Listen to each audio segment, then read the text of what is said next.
এরপর আসবে। আরে কতদিন ধরে আমি তার চেহারা দেখি নাই, আমি তার কতদিন গলার আওয়াজটা আমি শুনি নাই। আমার ছেলেটা আসবে, আমার মনটা ভরে যাবে, আমার বুকটা ভরে যাবে। সে এমন খুশি আনন্দ উপভোগ করছে আর রান্না করছে, আর একবার করে ঘড়ি তাকায়।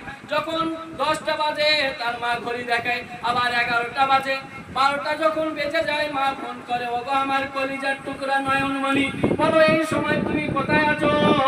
তার ছেলে বলছে, ওগো আমার আম্মা, আমি বর্তমান পৌঁছে গিয়েছি, আমি আর 2-3টের মধ্যে বাড়ি পৌঁছে যাব। ওগো আমার আম্মা, তুমি চিন্তা করো না, তুমি কোনো চিন্তা করো না, আমি 3টের সময় বাড়ি পৌঁছে যাব। তার মা ঘড়ি দেখতে শুরু করেছে, যখন দেখেছে 3টে বেজে গেল, ছেলে আমার আর বাড়ি ফেরে না। 4টে বেজে গেল, বাড়ি আর ফেরে না। 5টি বাজতে চললো, বাড়ি আর ফেরে না। মায়ের মনটা কেমন জানি করতে শুরু হয়ে